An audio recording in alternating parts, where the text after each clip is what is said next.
getting all these opportunities at the right place at the right time came by, and we could call it luck, but I can probably say that it was trying to see what kinds of opportunities there were out there, and then try and grab those. I can give a couple of examples. So one, a really long time ago, this was like in 2002, I was just a sophomore in there, and I'd seen this ad for a software job within on-campus software. And that's sort of the state of all the students, like you gotta work what you are studying.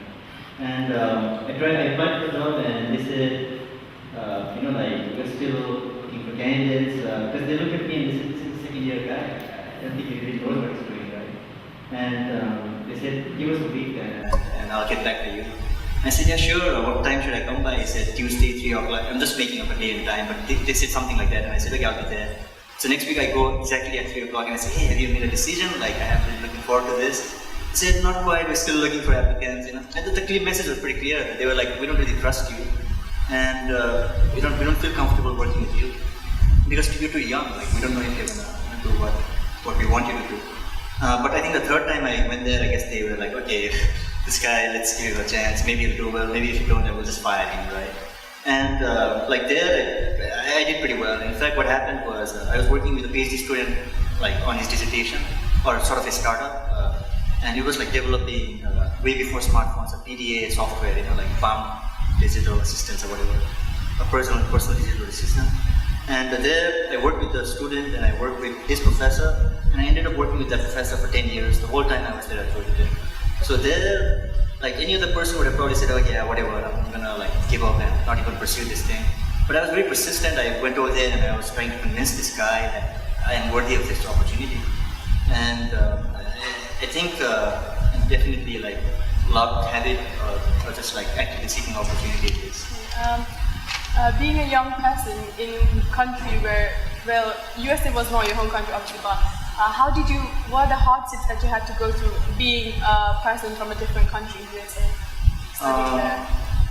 I think like the normal difficulties are definitely there. Like it's a new country, you gotta adapt, adjust to the culture and whatnot, and definitely having a good set of, I guess, a social safety network or whatnot to help you through that is helpful. But more than that, I think my hardships were actually with procrastination and time management actually. And these are two things that I failed on like multiple times, and I can give you one example. Like back when I was in Nepal, like I really wanted to go to the US, and I really love computers. And I said, well, if there's any place in the world that you want to study computers, it's gonna be the US, right? And I said, I really want to go there, so I'm gonna do whatever it takes to, I guess, build up an application packet. But unfortunately, I like submitted my applications late to every possible university that I could think of. Just unfortunate. And I was very young and naive. And I was like, oh, holy cow, like what's happening? I really want to do this, yet I can't do it. And little did I know this wonderful thing called procrastination existed, right? And I think that thing like really bit me and really sort of like gave me a big slap on the face, and I said, okay, I gotta wake up from this. Because this was truly the biggest, at that point in life, like the biggest independent thing I'd ever done, applying to college, which is supposed to be this simple thing, yet for me, like being a young little kid, it was hard. So was it just like a wake-up call that you had to work hard, or was there a point you realized you had to really do it? Yeah, so I think procrastination is such a weird game, right? Like it's like in your mind you know what needs to be done, yet you can't do it for some weird reason, right? So I realized that I needed to figure this out, so I read a lot of stuff on how other people had figured it out. And I think at the end of the day, it's just simple stuff like you gotta plan for it, you gotta make a list of things to do. I think Lex mentioned that, which I agree with, right? And these are like simple tricks which have a very significant effect. And you gotta plan. The other simple thing would be, I think, anti-procrastination is like, instead of thinking of this big giant task, like huge task that'll take 3 months, you can break it down into manageable chunks that are like 10 pieces or something, and say, I'll do this in the first paper, in the second one. So like this kind of like really simple, commonsensical tricks that I've never ever learned in my life, I was sort of forced to learn, which I think I'm pretty thankful for that. Yeah, and you're working at the Google headquarters right now, which is like a dream job for everyone. So why did you choose Google and not any other companies? Was it the name, or was it any other reason? So certainly, like I've loved Google for a long time. I think like since 2002, or I think even maybe 97 or 99 when they initially came up. Like back then there was Yahoo search and there was Google search, and we used to use Yahoo search, and we were young kids back in Nepal. We were like, this is crappy. This doesn't give us what we want. And Google search came by, and I loved it instantly. It had this very childish kind of like very different colors. You could see the company's value. So I've certainly loved the company for a long time, but when I decided to like go there, like when I was upon graduation, I decided, okay, I want to like work in the software industry to get some real world experience. I had a couple of options, but I chose Google for many reasons. For I guess many of the reasons that people normally talk about, free food and this and that, which is always fun, right? But also, like I think the company culture and whatnot is very wonderful. So yeah, that's about it. And I'm sure there are many other youngsters who would like to go, like, have a work like you. What are your advice for them? Like to work in Google, or just in general? Yeah, like a massive to work in Google. Do they have to go to computer science, or are there any other subjects you recommend? I think like in any company, like software or hardware or anything, like there are many roles that you can fill within the company, right? So you can be in the sales team, or you can be in many different teams. But if you, like, I can certainly answer the question about computer science. So normally, like, if you want to go work at any of these big companies, there are probably like two things that you need to do. Like first, get your resume noticed, and then somebody will say, oh, this guy looks like we're gonna give him a chance, and then they'll interview, and then do well in the interview. That's it. But to do those two things, you have to work a lot in the background, right? Like you gotta. It helps to have a computer science degree, but I don't think it's necessary. Like I think there are plenty of high schoolers who join too. Like not plenty, but quite a few. And as long as you're interested, you do like, I don't know, lots of projects on the side, like not just do a computer science degree, but actually have like lots of projects on the side and maybe do internships and whatnot. All these things collectively, I guess, give you the confidence and the knowledge to do well in the interviews. So like, if you can do those two things. I think this question is everyone's curious about. Would you tell us your experience in working at Google and how the work environment is there? So I'm biased. I like the company. So there are, I think, so there's all the media. The media folks cover all the things that Google does on the side, like for example food and whatnot. Those are all there. Those are wonderful perks. And I really like the philosophy for a couple of reasons. So their main motive or goal is to keep the employees happy. And their idea is it's such a small amount of money to keep them happy. And if you can keep them happy, they'll be extremely productive. They can be more creative. They can do wonderful things. So, but if you have grumpy employees, that's not going to be a wonderful company, right? The company's going to be like, it's chances of failure is going to be high. So I think they really focus a lot on employee happiness. And these are all part of the things that they do. For example, free food, like gym and all those things, right? And they have lots and lots of perks like that. They compensate you pretty well too, and all these other wonderful things. But besides that, I think what they've really been able to do is they've been able to collect a core group of like really good people. And it's wonderful working with people who are driven and motivated and who are smart too, because you feel like working a lot more when you're working with individuals like that who have a shared vision of doing wonderful things to help the world, right? So certainly that part, I think they've figured it out. They do like extremely good screening to make sure that those people come in. But besides that, the company is very transparent. Like the founders. So there's this thing called TGIF, which I don't know if you guys are familiar with. But on Thursdays, it's thank God it's Friday, but it's actually on Thursday for some weird reason. So what they do is for 1 hour, the company founders, Larry and Sergey, are saying stage mounts, and then they talk to the whole company. And when you think about them, you think like, wow, these are the founders. This must be like very like formal, and we are the big guys. Nothing like that. They just come around and they're goofing around. They're like cracking all kinds of weird jokes and all. They're like any other guy. And like when you like sit there and look at them talk about the company transparently and answer questions directly from the employees don't shy away. They'll ask like extremely difficult questions. Like why aren't we even doing this, or what is the motivation behind doing this? Like they don't hold back, and they are completely honest about answering those questions, or at least try to. So this kind of transparency and all these things, I think they've done a pretty good job at that. I really like how the company has adopted all this wonderful philosophy. So I want to focus on youth in the UK, even though you haven't been to the UK for a long time. I've seen many youths who are attracted to working nowadays rather than continuing their studies. What do you have to advise them? Because you obviously got the job because of your studies. So. Yeah, I think work is fine in general. Like if you come across something that you really like, then definitely pursue. I don't think you really need an undergraduate degree to pursue that. But I think an undergraduate degree helps in many subtle ways that people don't realize. Like you might just say, I'll go get a degree in economics and I will know about economics. That's not necessarily true. Like when you go through the undergraduate process, they like Lex and the other guys were referring to, like it really makes you think. It really makes you. It develops lots of critical skills and whatnot. And I think that's why I really like the undergraduate education system.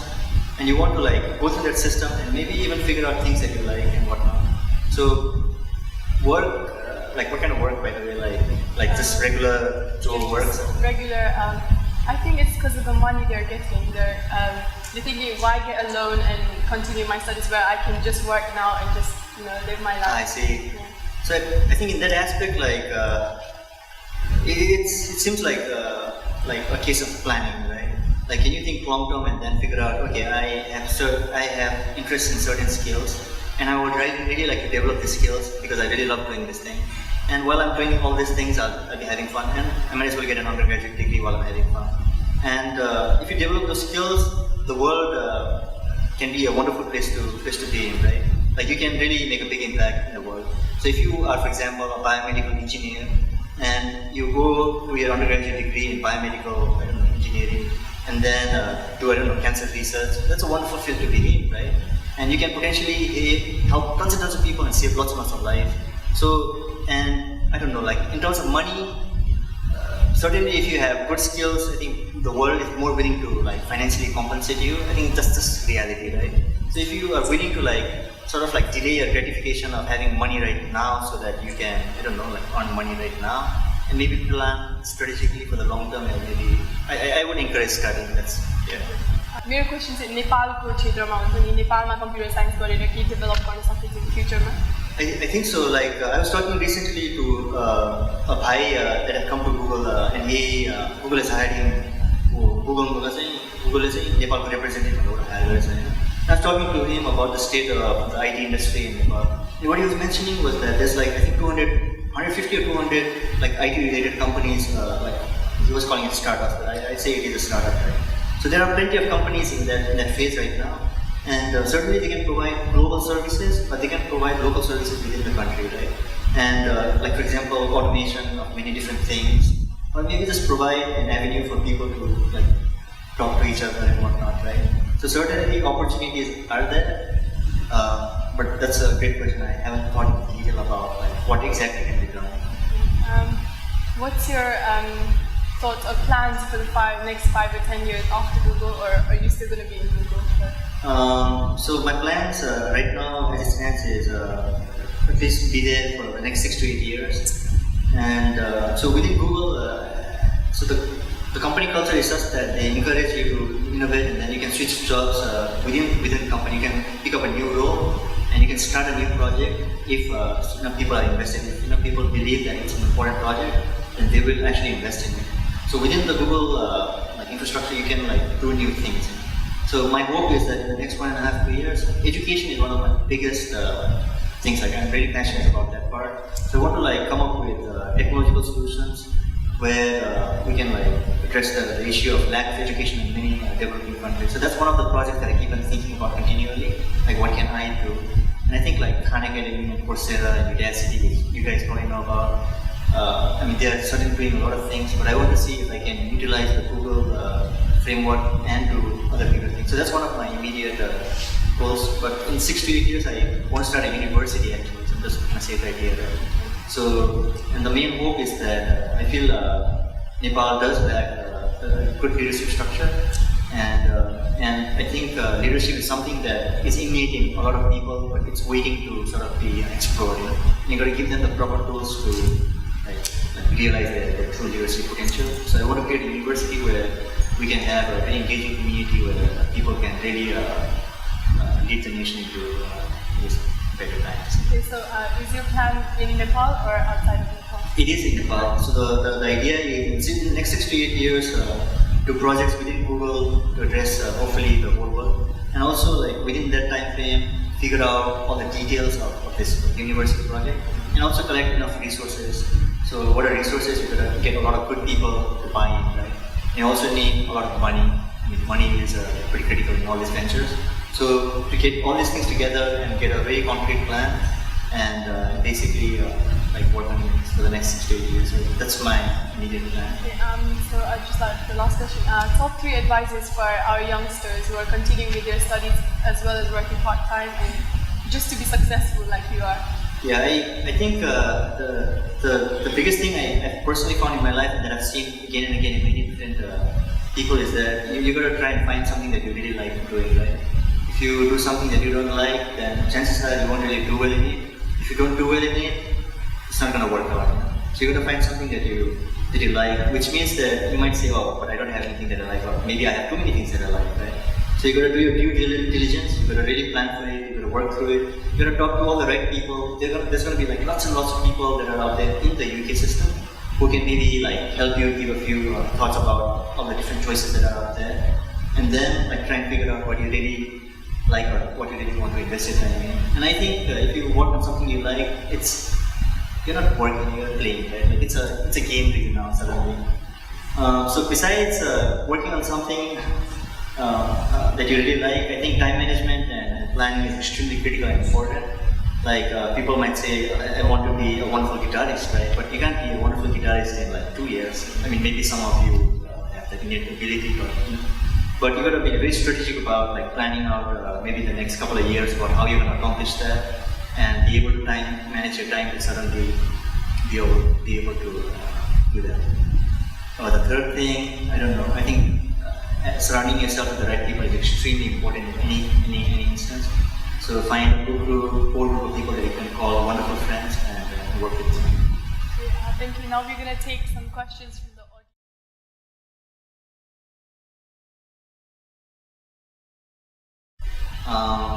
So I think all these choices are wonderful, but instead of focusing on the choice, I would actually focus on developing your core skills, right? For example, you could have extremely good fundamentals, very sound fundamentals in computer science, right? Like if you know how to program really well, and if you know how to design systems very well, you can blend into any IT domain. It doesn't matter which one, right? But you might have to pick certain specialization or certain topics. Maybe you want to go into web development or something, and you need to know about like certain Flash units and whatnot, right? So those are sub-units that can be easily picked, because if you have good solid fundamentals, it's very easy to like adapt, right? But that's a cop-out answer, right? So what's a good domain? I think regular software engineering is always there. I think it's always hiring. There's going to be plenty of opportunities.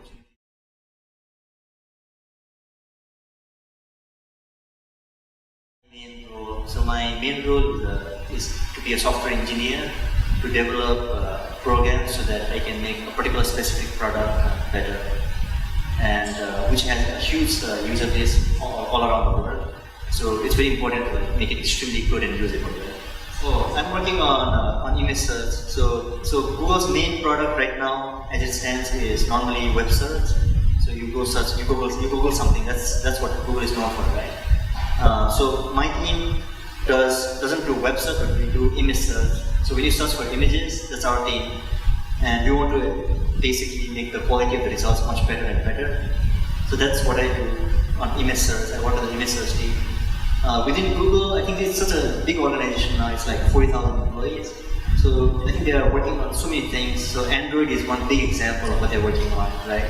And I love the Android ecosystem. I love how they've done it. They've basically provided the operating system for free, and they'll figure out how to make money later on. But they said, we're going to give the world a wonderful mobile operating system for free, unlike the iPhone, right?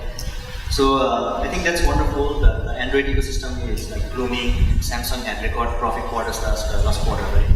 And after Android, I think video, YouTube is definitely another big Google product, right? I mean, you've heard of Project Clone, which was just one of those So providing internet to places where there aren't internet by putting up balloons in the air. Have you guys heard of that? LON, like almost like a loon. So they did that. So they're doing many wonderful things all across the field. I mean, they have their own enterprise software, Google Apps and all, Google Docs. I guess Google Plus is their social networking platform.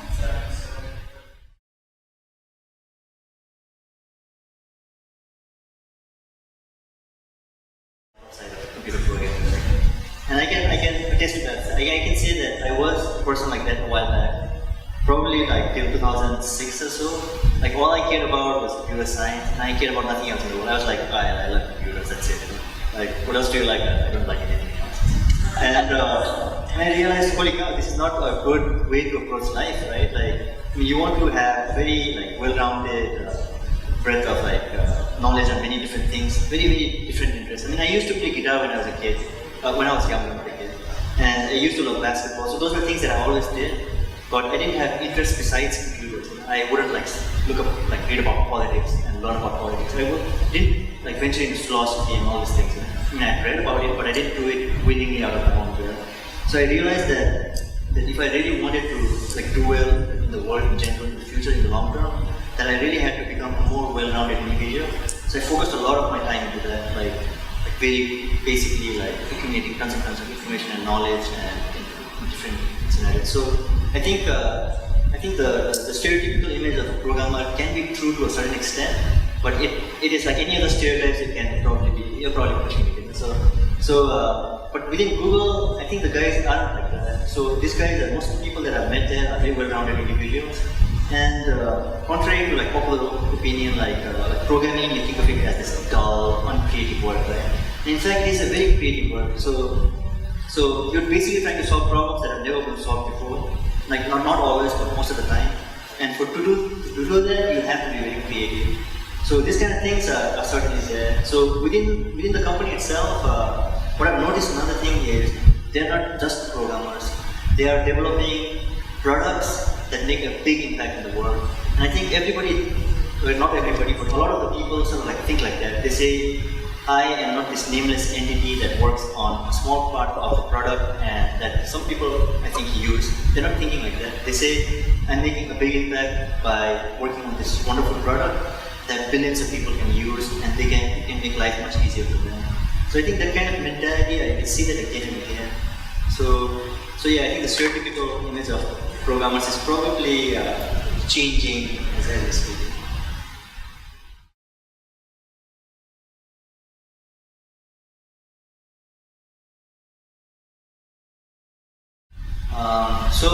I think 4 or 5 years ago, I really decided that I wanted to become a very good leader. And I looked at myself and I said, holy cow, I don't have like a lot of skills that I would like to have to become a good leader. But thankfully, the way the world works is if you want to acquire a certain skill, you just read about it, you meet a lot of people, you practice that a lot, and then that skill can be acquired. And usually everybody, like deep inside, you all have those skills. Like to be able to lead a group of people, to create a very collaborative environment and whatnot, to set a very strong vision for doing anything and everything. I think these are like core qualities that you need, right? Now, having said that, like you can't just like learn this on a book and then just say, oh, that's what I need to do and just start doing it, right? You gotta sort of like have a practice phase where you like go to try out these ideas. So what I personally did was, I was involved with this organization for a really long time. And before I used to teach those people only, like I've been involved with that organization since 2002. And initially I was a person in the group. I used to compete with the group. And then after that I moved to a coach role where I would coach all these young computer science enthusiasts. And then I would start teaching them, I held classes and all. So what I realized that if I wanted to become a truly good leader, I needed to practice all these skills that I feel are important, like all this, having a strong vision, being able to motivate people, inspire people, and also to be able to like run things, run. You can't just be like a visionary in words, you gotta be a doer, right? You gotta do things. So I said, I gotta practice this. So the way I did it was within that organization, all we did was one activity only. So I expanded the breadth of activities that we did. We did a lot more activities. And usually, most of the cases, I was the one setting the vision and saying, okay, here's what we want to do. And then the idea would be like, it was entirely volunteer run. So you need to be able to convince people to like do it for free, which is a very hard thing to do, right? Like all these people are very busy, everybody's busy. And you gotta say, hey guys, let's do this. And it might be beneficial to people, I don't know, but here's why it's beneficial. Do you buy that? People say, I think so, that's good, let's do it, let's work on it. So if you can sell a vision to people, people are more than willing to work on those things. So these are things that I realized were important that I needed to develop, and I developed it actively by doing these kind of things. And so I did it in the university system, I did it across North America too. I started this big massive collaboration within North American universities. And these are all things that I did because of interest too, because I wanted to develop the skills. So, I mean, my point there being that if you guys want to develop any kind of skill in anything, let's say leadership, right? Then you can open any book on leadership and they'll tell you here are 5 things that are important for a good leader. You open another book, they have another 5 sets, like list of things. And you go through all this, like maybe 5 or 10 books, just skim those and say, okay, I know what the skills are, read up on it online. And then after you know like 3 or 4 core skills that are missing in yourself, then you want to start developing those skills, right? Unfortunately, building a habit or skill is a very long process. So you got to plan it not in a scale of 3 months, but in a scale of 2 years. You say, I wanted to acquire this skill, I actually want to acquire 3 skills, and to acquire these 3 skills, in addition to doing my regular stuff and doing this and that, I want to acquire these 3 skills.